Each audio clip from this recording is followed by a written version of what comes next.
intenção de fazer mal um com o outro, mas nós devemos concordar que quando saímos daqui a coisa não é assim.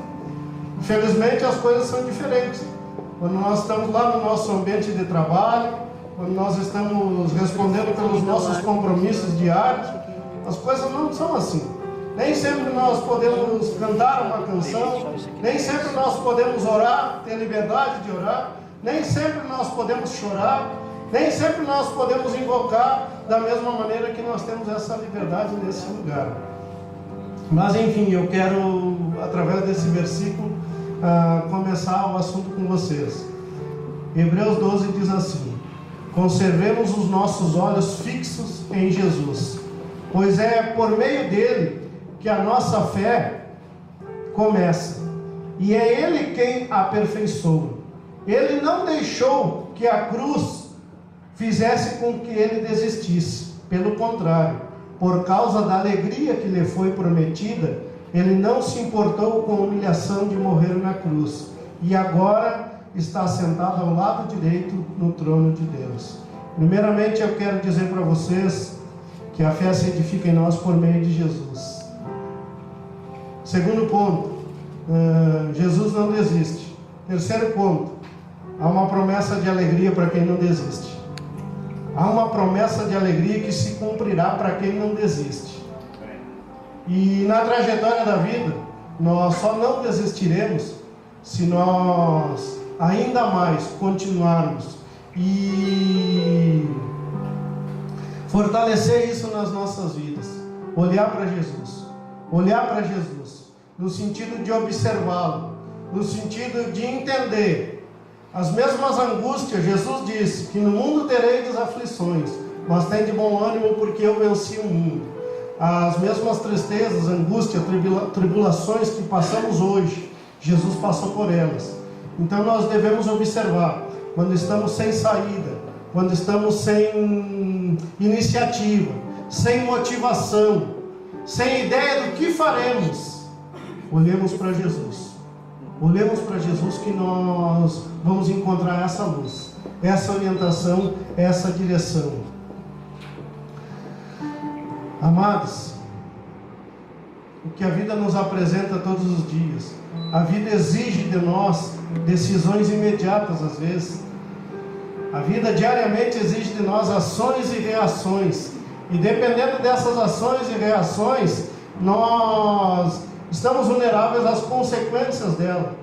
Por isso que é de fundamental importância, quando nós fizemos essa opção por escolher Jesus, por escolher uma vida com Jesus, é para isso. João 10:10 diz que o inimigo vem para roubar, matar e destruir, e o Senhor Jesus vem para que nós tenhamos essa vida, e essa vida com abundância, essa qualidade de vida, essa diferença, a qual nós vamos agir e reagir de forma elucidada pela palavra de Deus, pelo exemplo que Jesus nos deixa.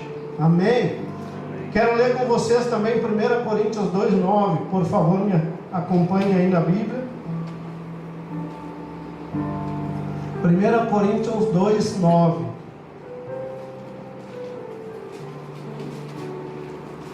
Aleluia, glória a Deus. Diz assim: mas como está escrito, nem olhos viram, nem ouvidos ouviram, nem jamais penetrou em coração humano o que Deus tem preparado para aqueles que o amam. A Bíblia também completa esse raciocínio dizendo para nós que nós não devemos viver e não podemos viver por vista, devemos viver pela fé. Amados, eu li um artigo nessa manhã e a pessoa a qual escreveu, ela trouxe um esclarecimento muito interessante, que ao qual eu não tinha observado ainda nos momentos de leitura da Bíblia. Ele, baseado nisso, ele falou um pouquinho da história de Noé da arca. As crianças já acompanharam isso na escolinha, mas o que eu achei interessante, que Noé levou 120 anos para construir a arca, e antes desse tempo e durante esse tempo, o povo do contexto histórico ainda não tinham visto chuva, não tinha chovido no mundo ainda. A Bíblia deixa bem claro isso. A Bíblia diz que Deus regava pelo orvalho que levantava o vapor da terra e depois umedecia de novo. E aí, por que eu estou dizendo para vocês a respeito do que o olho não viu, o que o ouvido não ouviu, não subiu ao nosso coração? Porque a conduta daquele povo da época, enquanto Noé construía a arca, enquanto Noé se responsabilizava pelas coisas de Deus, enquanto Noé tinha um compromisso com Deus, embora não tivesse visto, Noé também não viu a chuva, mas ele se propôs a construir a arca, a cumprir um projeto, um plano de Deus para a vida dele. Mas o povo que acreditava só naquilo que via, que já tinha tomado conhecimento, infelizmente pereceu. E aí eu acho uma grande orientação para nós como igreja isso. Realmente, o justo não vive pela vista, nós vivemos por fé. Aquele povo tinha uma conduta tipo do plano B. Bom, se vinha essa chuva mesmo, nós corremos lá e pedimos um socorro para Noé. Nós podemos pensar assim hoje: será que se Jesus vir mesmo? Se Jesus vir mesmo, nós corremos ali para a igreja. Só que a Bíblia diz que ninguém sabe a hora. Ele pode vir com um piscar de olhos. E é bom nós guardar essa orientação no coração. A Bíblia também diz que haverá tempos que nós vamos correr de atrás e querer, não, a palavra não existirá à disposição nossa. Devemos entender isso, gente. Devemos compreender isso. Olhar para Jesus. E de tanto olhar para Jesus, nós vamos entender alguns versículos que nós, crentes, filhos de Deus, às vezes repetimos. Quem está em Cristo Jesus, nova criatura é, as coisas velhas já passaram, eis que tudo se fez novo. Mas será que esse versículo tem efeito diário nas nossas vidas? Será que nós estamos dispostos a mudanças? Nova criatura é, as coisas velhas já passaram. Será que nós estamos flexíveis às mudanças que o Evangelho, que a Palavra de Deus propõe para nossas vidas, para a vida dos nossos familiares? Temos que atentar para esses detalhes, gente. Temos que atentar para essas coisas. Não sei quem é que falou aqui no louvor a respeito de ouvir, dar ouvidos. Antes de começar o louvor, alguém recitou uma palavra aqui. E Jesus disse por várias vezes, diz lá em Apocalipse: quem tem ouvidos, que ouça o que o Espírito Santo diz à igreja. Gente, quando nós subimos aqui nesse altar é do Senhor. A palavra é dele. Quando nós subimos aqui, nem que nós tenhamos pretensão, nós não conseguiremos. E nós queremos escolher uma mensagem para vocês. Primeiro, a mensagem vai ter que ter efeito em nós, no nosso coração, para depois ter efeito no coração de vocês e na vida de vocês. Amém? Eu gostaria que vocês aplaudissem o Senhor. Pode dizer glória a Deus.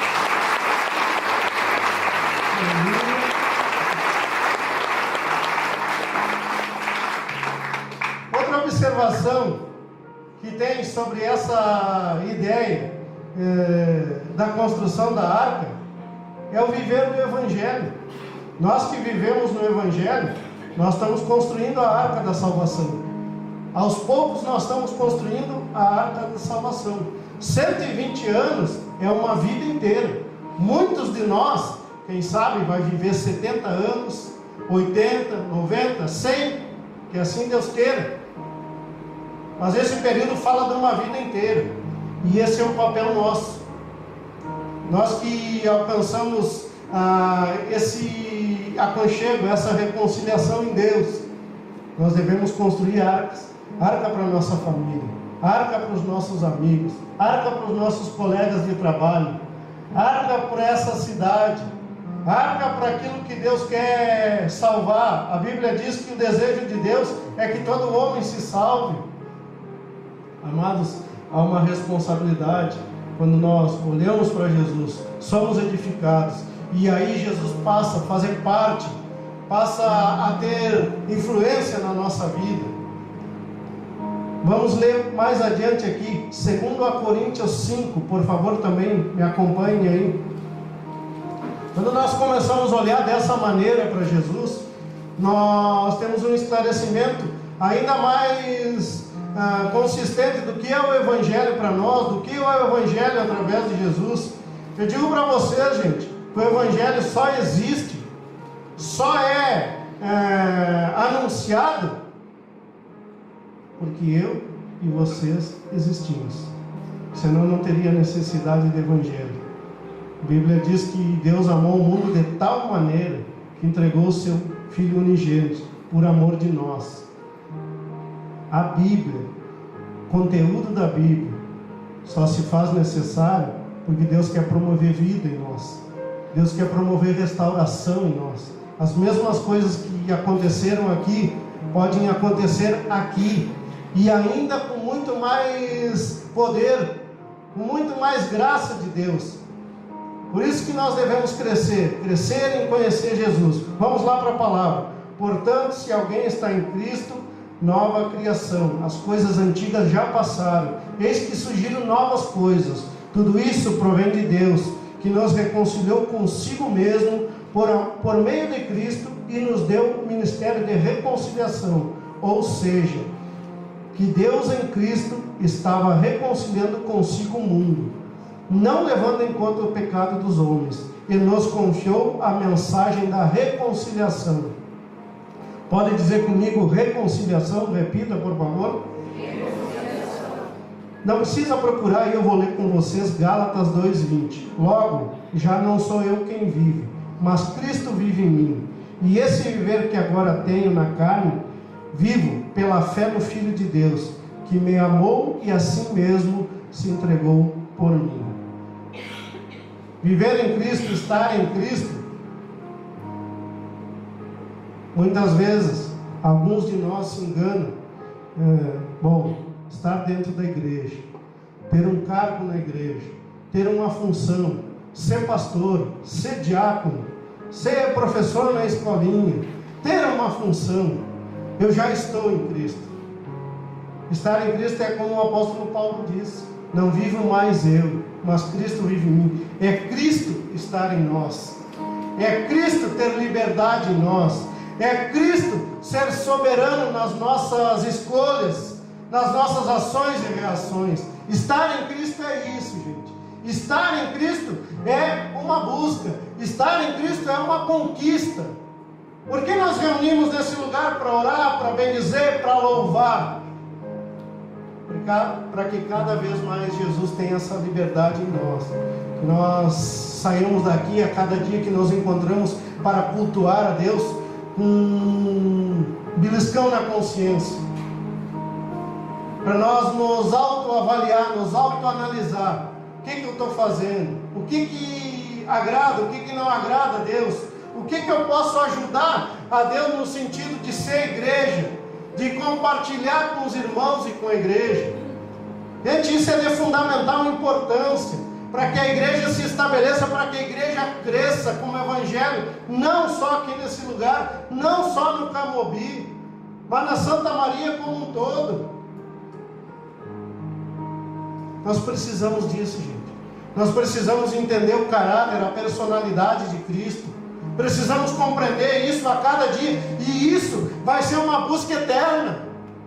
Nós não vamos chegar ao fim, vamos pegar a Bíblia, mesmo que nós façamos isso. Peguemos a Bíblia, vamos juntar 4 ou 5 pastores da cidade e vamos fazer um estudo intensivo, de 1º de janeiro a 31 de dezembro. Assim mesmo. A Bíblia diz que os pensamentos de Deus são mais altos que os nossos pensamentos. Da altura do solo, da terra aos céus, assim são os pensamentos de Deus. Nós não conseguiremos alcançar esses pensamentos. Nós não conseguiremos chegar ao ponto de dar conselhos para Deus. A revelação da palavra de Deus é infinita, eterna. Nós não conseguiremos fracionar Deus, a nossa vontade, ou algum ideal nosso. É nós que devemos nos fracionar a vontade de Deus, aquilo que Deus quer para nós e através de nós. Gente, para o Evangelho crescer na nossa família, dentro da nossa casa, nós vamos ter que apresentar um crescimento, nós vamos ter que apresentar uma mudança, uma diferença. Senão não vai acontecer. Não é porque Deus é mau, não é porque Deus não quer. É porque a palavra diz que da mesma maneira que nós somos consolados, nós vamos ter que consolar. está aqui hoje, neste lugar ou na igreja, por exemplo, de outra pessoa?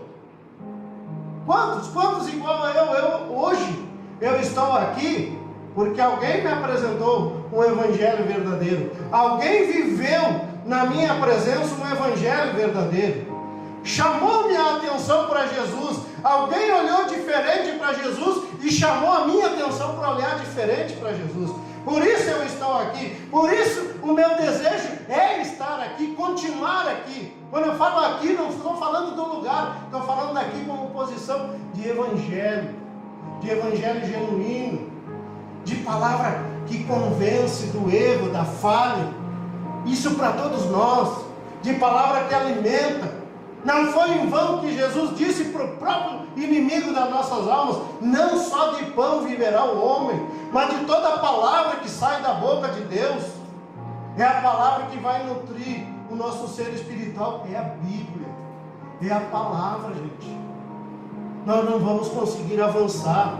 É em Cristo Jesus que nós somos mais que vencedores, mas em Cristo Jesus com a palavra. Nós vamos ver aqui algumas características que são fundamentais nós olhar na personalidade de Jesus. Vamos lá para o livro de Mateus.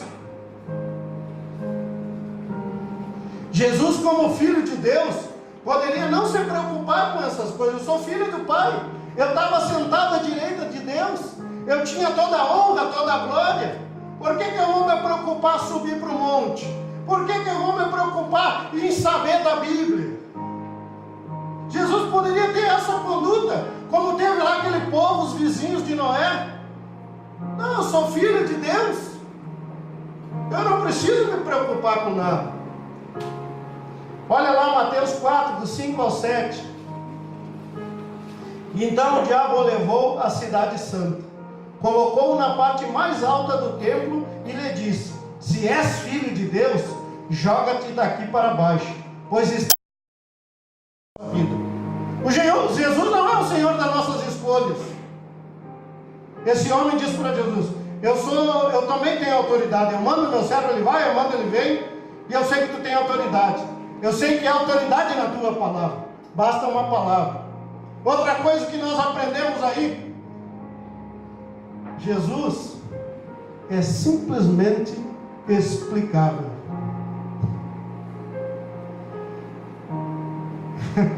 Se esse homem disse, basta uma palavra, nós poderíamos largar esse microfone aqui, e eu creio que Deus já tivesse falado ao teu coração. Basta uma palavra.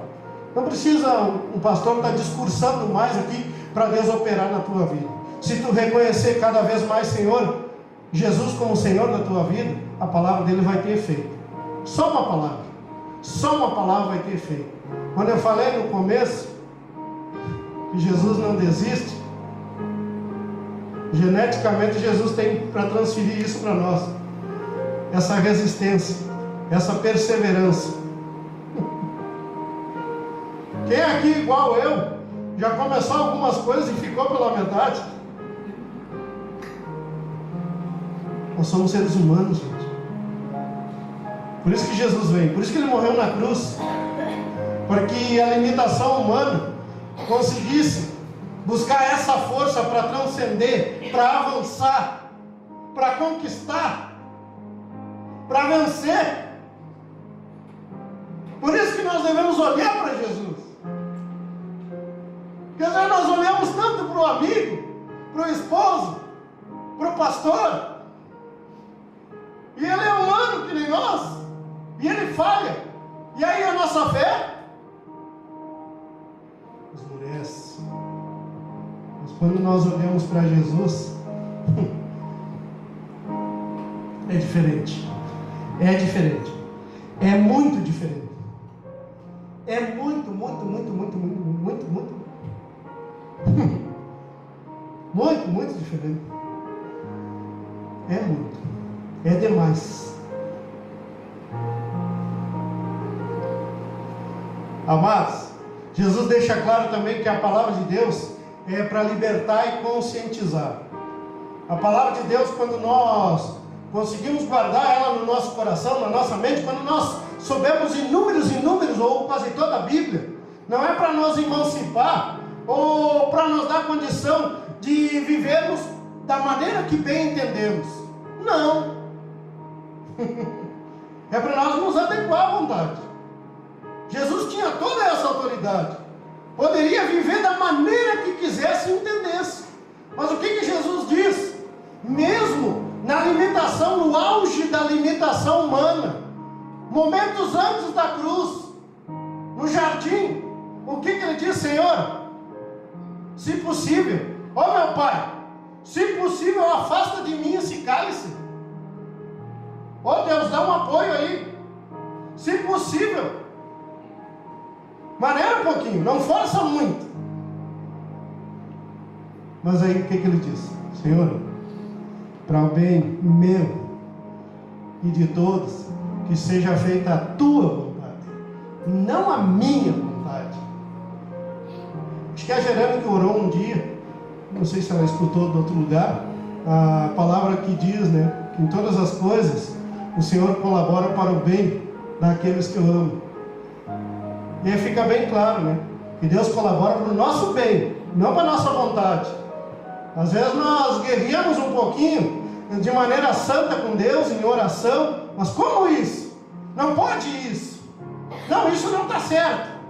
Isso não deveria estar acontecendo, principalmente na igreja. Como que acontece isso na igreja? Não está olhando Jesus? Queima Jesus. Dissipa Jesus.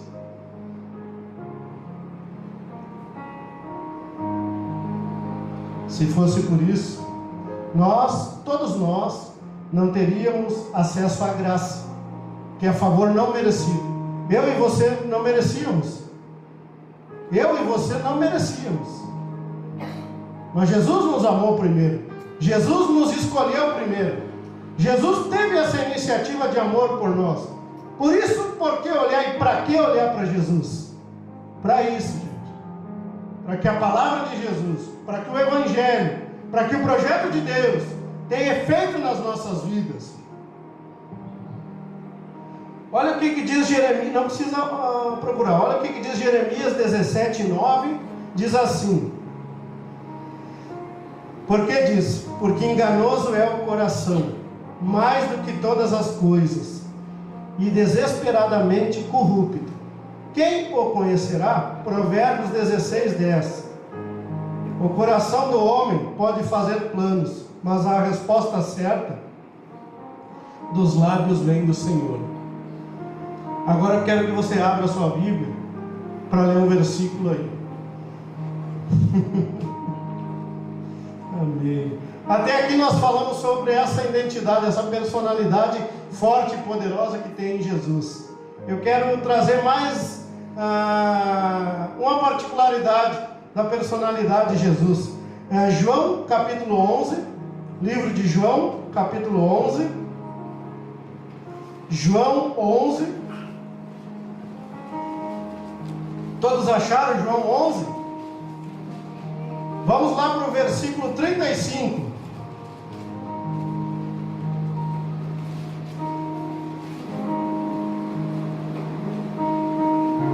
O que diz o versículo 35?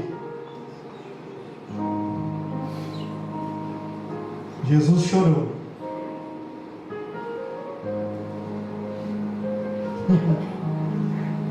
Jesus chorou. Outras personagens bíblicos que também choraram e são reconhecidos como pessoas vencedoras na Bíblia. Neemias também chorou. Ana chorou.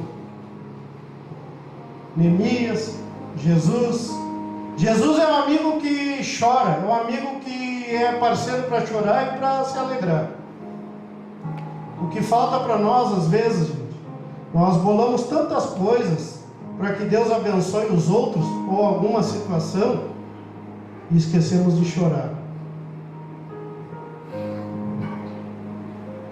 Eu agradeço o pastor Adão pela oportunidade de estar aqui ministrando hoje. Quando você for convidado para vir ministrar, aceite, porque isso é um meio de Jesus promover o encontro. Eu tive um momento muito especial com Deus hoje na minha casa. Por isso que eu escolhi esse versículo para compartilhar com vocês. Eu coloquei uma canção e aí eu chorava e dava risada ao mesmo tempo. Meu gurizinho veio e olhou: pai, espera aí que eu vou pegar um pano. Aí ele foi lá e pegou um pano e secava minhas lágrimas. Aí foi a gota. Eu digo, quando nós choramos pelos outros, Deus sempre vai arrumar alguém para enxugar nossas lágrimas. Falta a igreja chorar pela cidade de Santa Maria.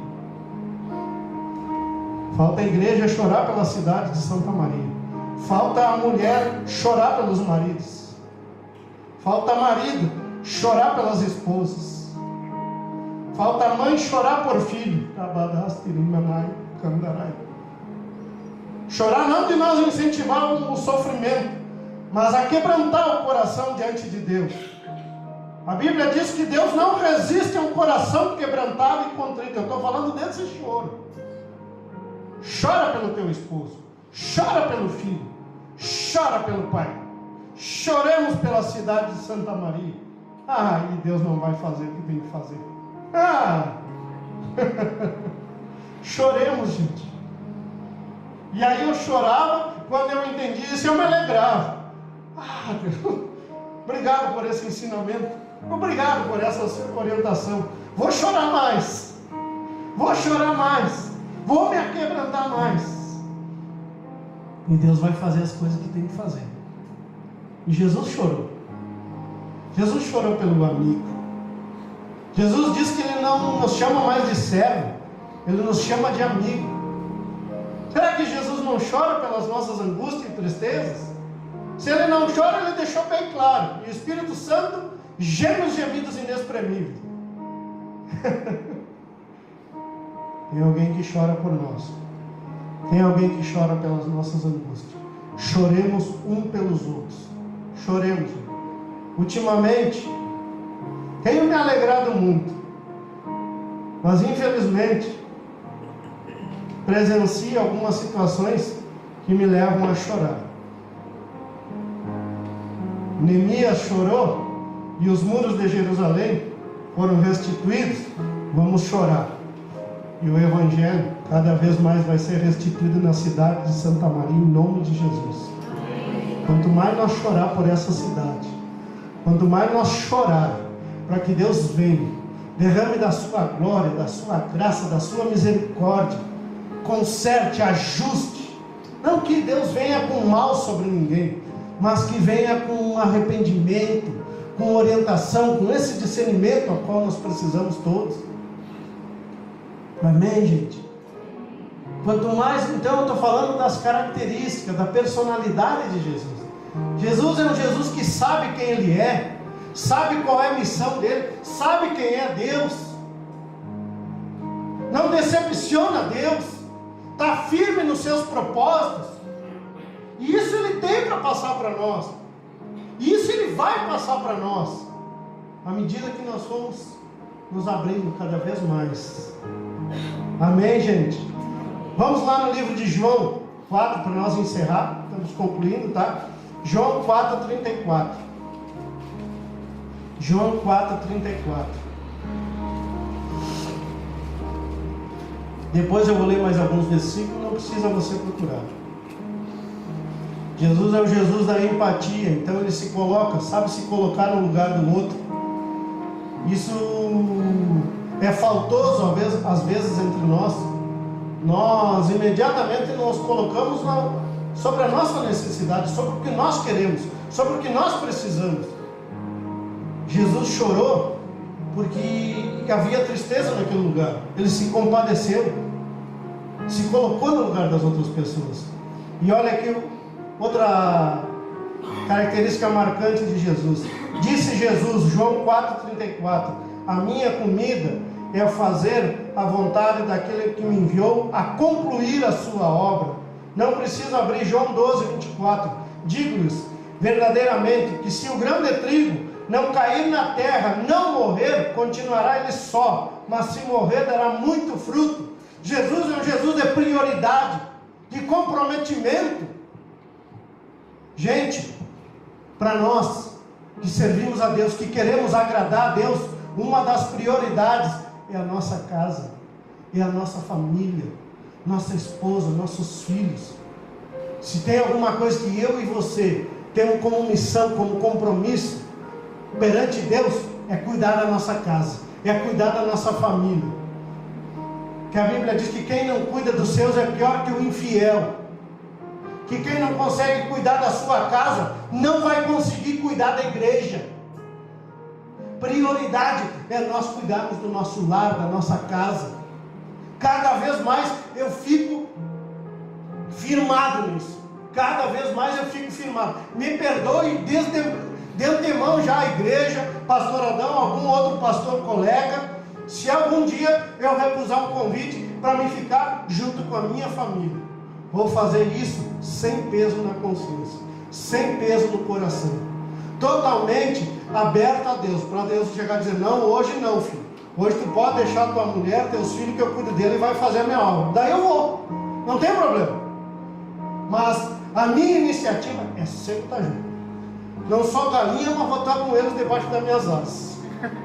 Que Deus faz assim com nós. Deus nos ama, Deus cuida de nós.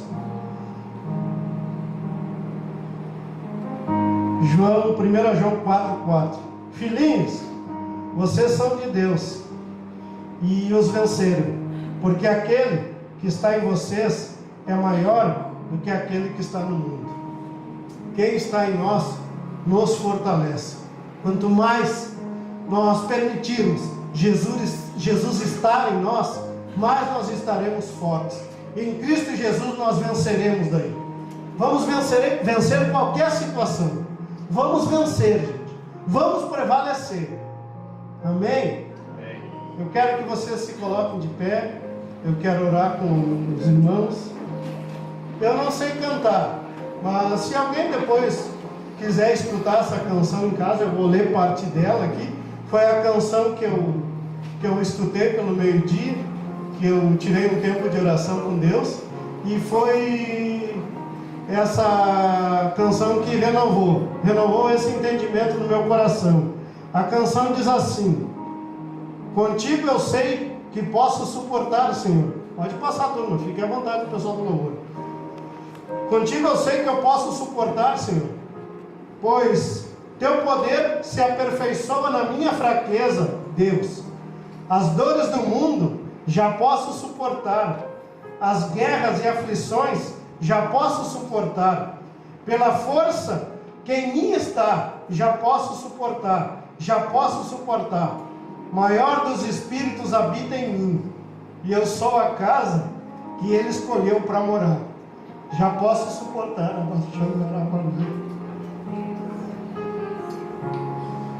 Jesus quer habitar muito mais em nós. O Espírito Santo de Deus quer ter muito mais liberdade em nós.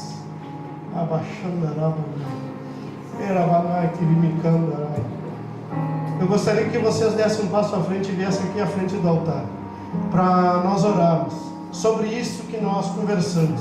Tem alguém aqui que nos visita hoje pela primeira vez? Passem vocês aqui à frente. Pode passar.